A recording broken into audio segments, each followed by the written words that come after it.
There was a facility in northeastern China, in a city that was called Harbin, where researchers conducted experiments on living human beings. Not theoretical experiments, not simulated procedures. They infected people with plague, cholera, and typhoid.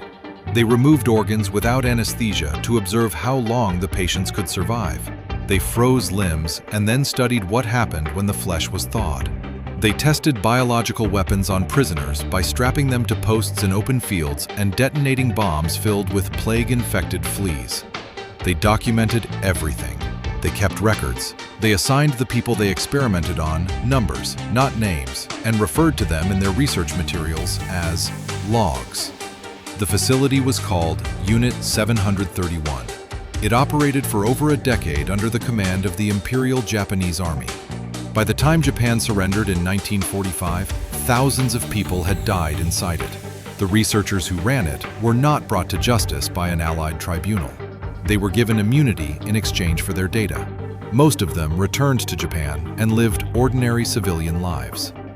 Unit 731 was established in the 1930s under Lieutenant General Shiro Ishii, a military doctor whose argument to the Japanese Imperial Army was straightforward. Biological weapons were banned by the 1925 Geneva Protocol, which meant other nations were not developing them, which meant a nation willing to develop them anyway would have an enormous strategic advantage. He was given resources and a location.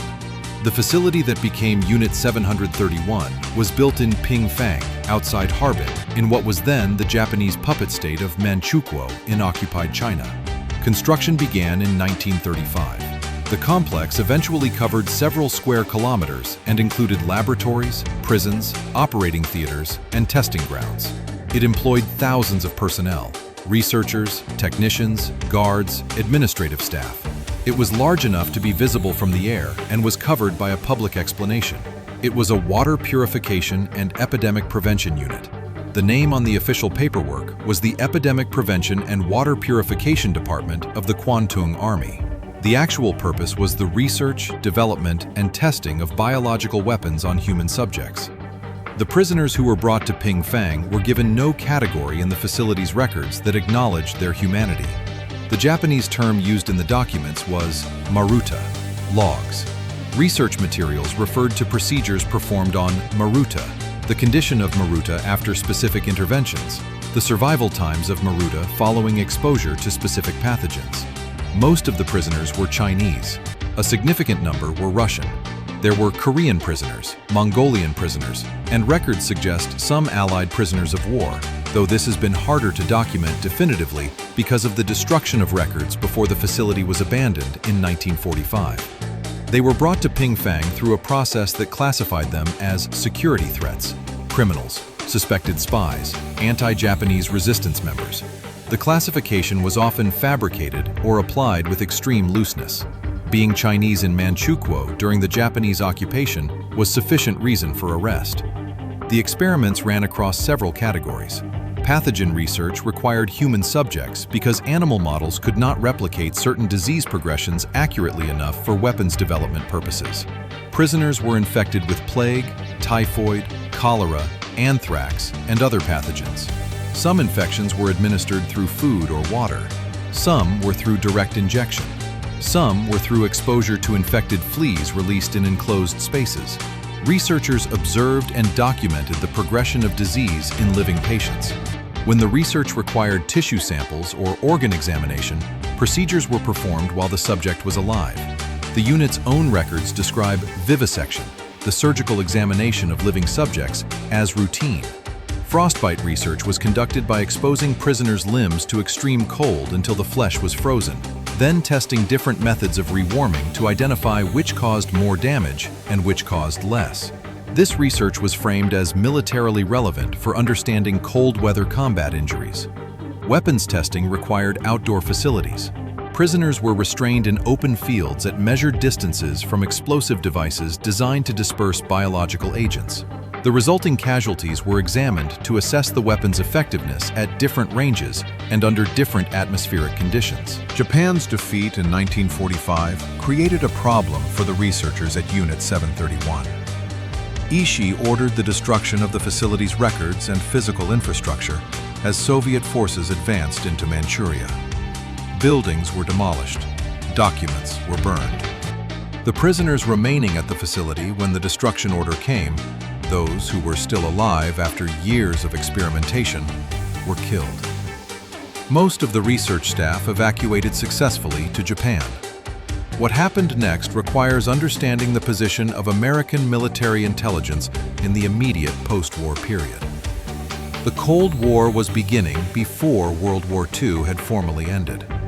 The Soviet Union had declared war on Japan in August 1945 and had captured significant territory in the final days of the conflict, including parts of the region where Unit 731 had operated. Soviet forces captured some members of Unit 731's staff.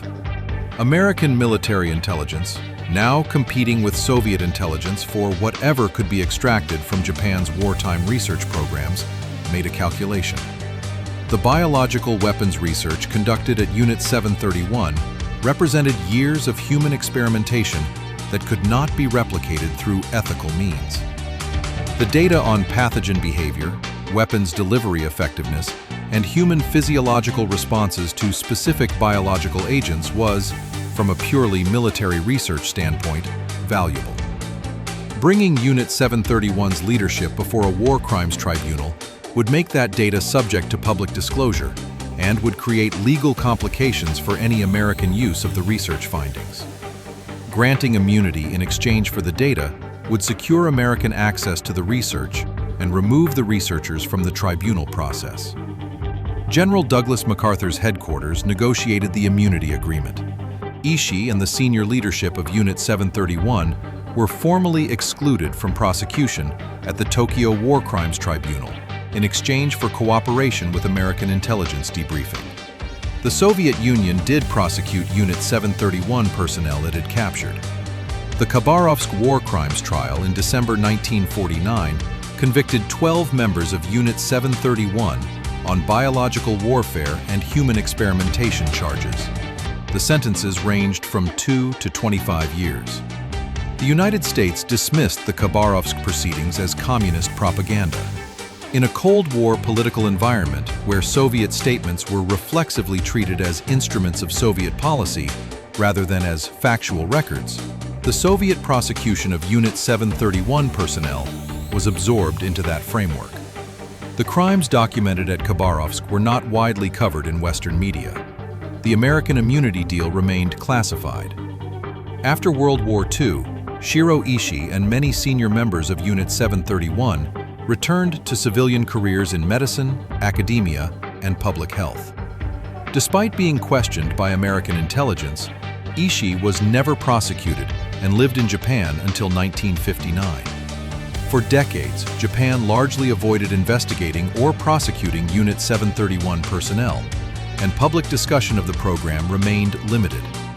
Evidence gradually emerged through declassified U.S. documents, survivor testimony, and the work of Japanese historians. In 1985, China opened a museum at the former Unit 731 site in Pingfang. In 1997, a Japanese court formally acknowledged the existence of Japan's wartime biological warfare program, though it stopped short of assigning full accountability. Later declassified records confirmed that U.S. authorities knowingly granted immunity to Unit 731 leaders in exchange for access to their research data. Unit 731 operated with official military support, and its activities were known to those who later chose not to prosecute its leadership. The records survived. The researchers returned home, but many victims were never identified by name, making remembrance all the more important. History is not only about what happened, it is also about what societies choose to remember or forget. The story of Unit 731 remains a reminder that justice delayed, denied, or ignored can leave wounds that persist for generations.